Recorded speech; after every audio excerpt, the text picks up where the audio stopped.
your range of motion and move a lot better, especially when we start lifting.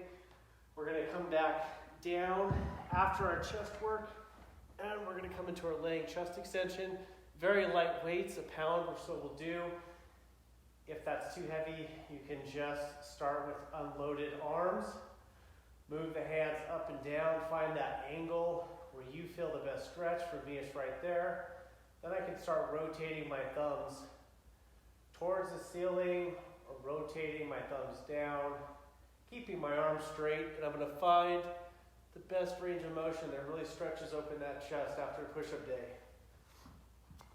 Then, now that we've opened up the front side of the body, we're going to start to be able to get out of that seated text neck position.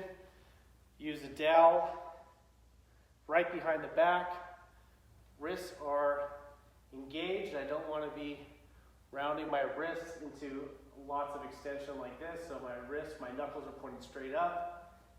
And I'm just going to work that behind the neck press. The other day we were doing this, you can do this standing, you can move around a little bit. If this is super tight, I would come down into a kneeling posture down here like this. Some will have to start down here because they're going to be so locked up. If the dowel is not possible, use a belt, use a rope, use whatever you can. Strength.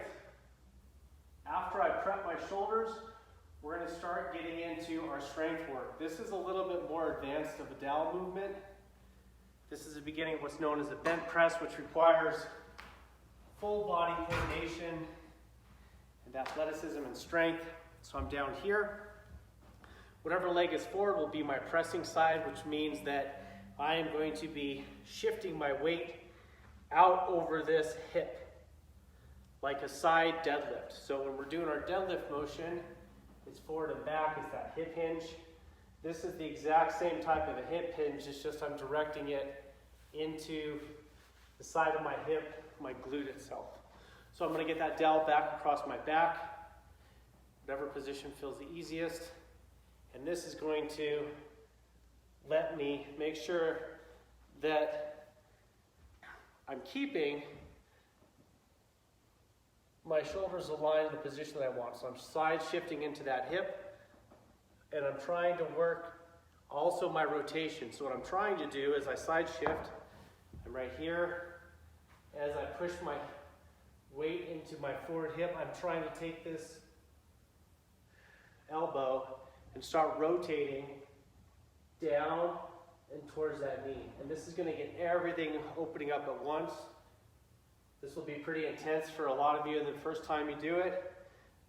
So work on the side shift, work on the rotation, and just try to make it fluid and combine it.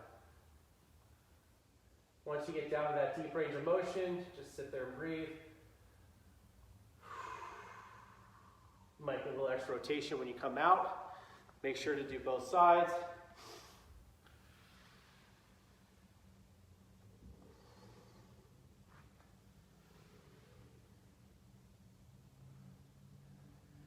After the first round, you're only going to need to do 1 rep per side, per section.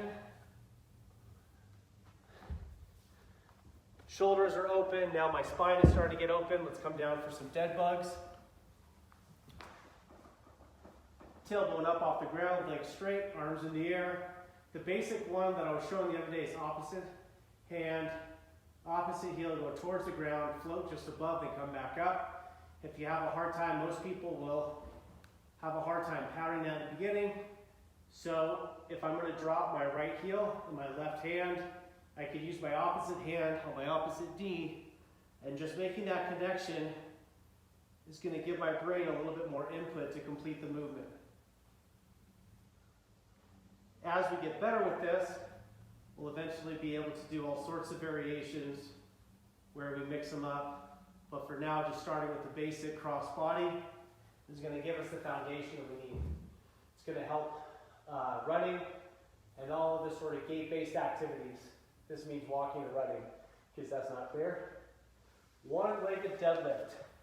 This one I would test with the weight that I've determined is my cardio weight. Grab some light dumbbells here.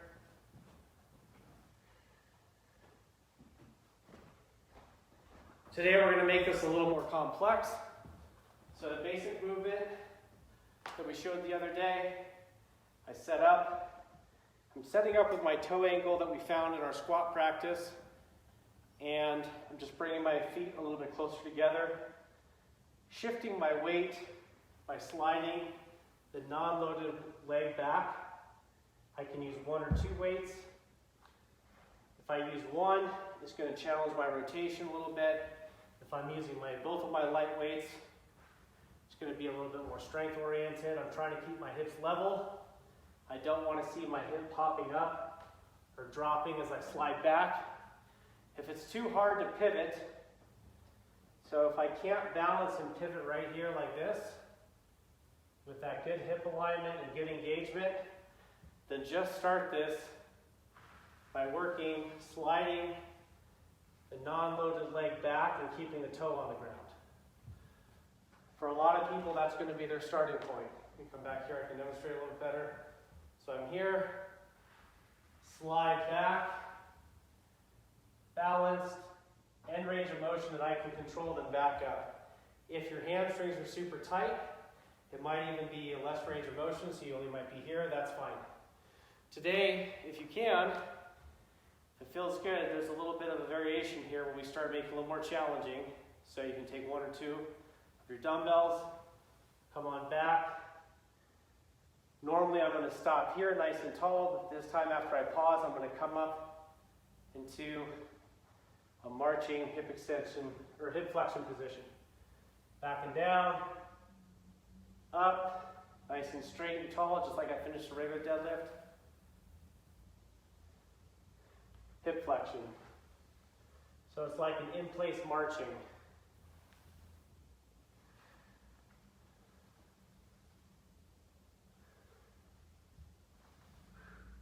Okay, 4 on each side.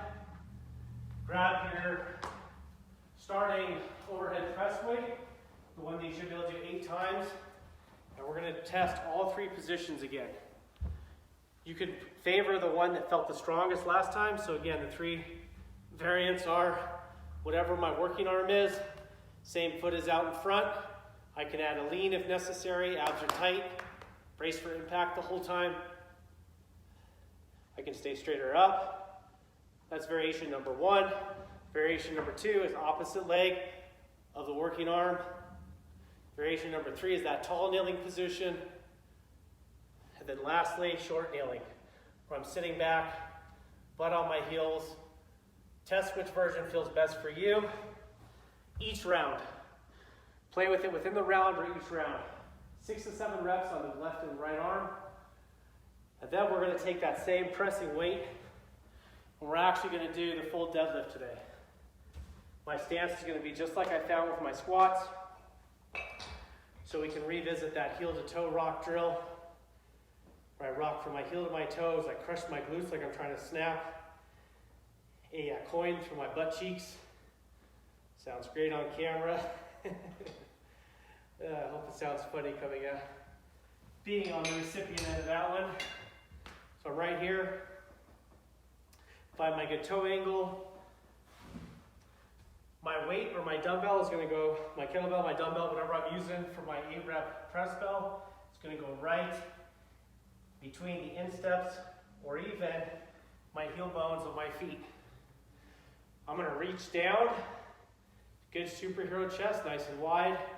I'm reaching as long as I can, trying to get my fingers to touch my knees while my chest is wide, and I should feel my lats, my big back muscles, really tight. From here, I'm going to shift my weight back. You can slide the hands down. Abs are super braced. I'm pinching that, tightening that PC muscle like I'm trying to prevent myself from peeing. That builds my ab tension.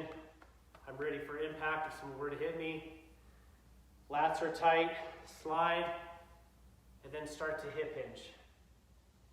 Explode through the ground. I'm thinking when I'm military pressing or squatting or deadlifting, whenever I'm connected to the ground, my intent is to drive the earth away from me. So again, abs fully braced, nice and tight. Hips back as far as I can go. If you're doing this correctly, Your chest will be at about 45 degrees. It'll be out in front of you. Imagine a superhero logo is going to be shining at this angle, and you're going to feel tension in your quads and hamstrings. This is what I like to call the Goldilocks position because it's loading both sides of the legs at the same time and the glutes. If I get too straight-legged, I'm loading my hamstrings, but my quads are loose. That's going to create a worse situation for my back. There's a variation of this for time and place. This is not it. If I come down too low, I'm now getting into a squat position, which we already worked yesterday. And if I'm going to be squatting, I'm going to have the weight up here behind my back. So again, that nice little, finding that Goldilocks position with my hips. I'll demonstrate it from the side real quick. 2 squatty, 2 straight-legged, my chest falls down. If I'm too squatty, my chest stays up. Perfect angle, chest about 45 degrees. Hamstrings are tight, quads are tight, abs are tight, leg press the earth away.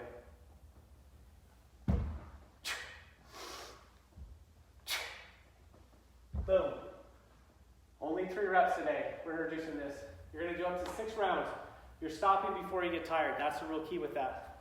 You're not trying to smoke yourself. You want to leave the session feeling lots of energy. And then lastly, we're going to go back into our Degron pressing, which is going to be upwards of 50 reps on each arm. Unlike my normal military presses, I'm going to stay loose on this.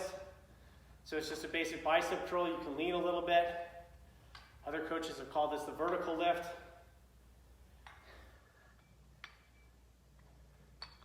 One continuous set. You're going to get your heart rate right at the top of its aerobic capacity. If you run out of breath, that would be a time to stop. Or if you get to a point where your arms are just ready to stop. Bicep curl, overhead press. Once I bicep curl, one thing I'm going to do to spare my grip, see if I can get this on camera. When I'm in the bottom, I have a loose grip.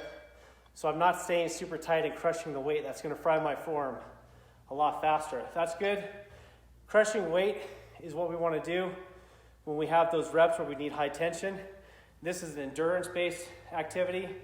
So I'm loose with my grip.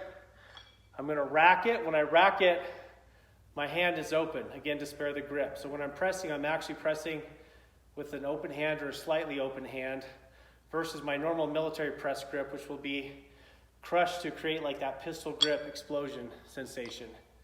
Here, these will be standing. I just wanted to make sure that everyone understands that grip practice in order to hit your rep totals.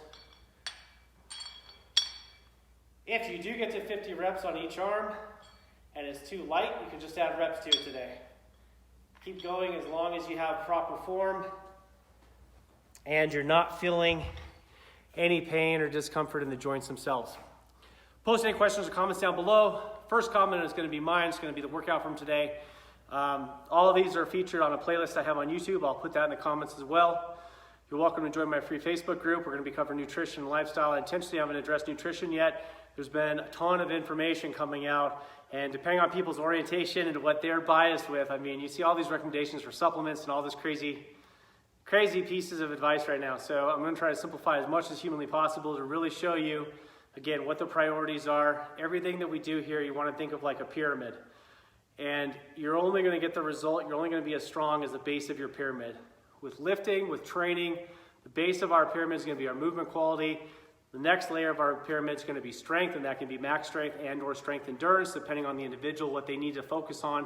And then lastly, we have all the cool, sexy skill stuff where we're running, jumping, throwing, doing all these awesome athletic movements that you're going to see on Reebok CrossFit commercials and that stuff. But just like with nutrition, you know, before I even start to worry about supplementation, I have to make sure that that foundation is there. So we'll be covering that in a video later today or tomorrow, depending on how the family is doing and how I feel mentally. Make it a great day, everybody. Hope that workout helps. Talk to you soon. Peace.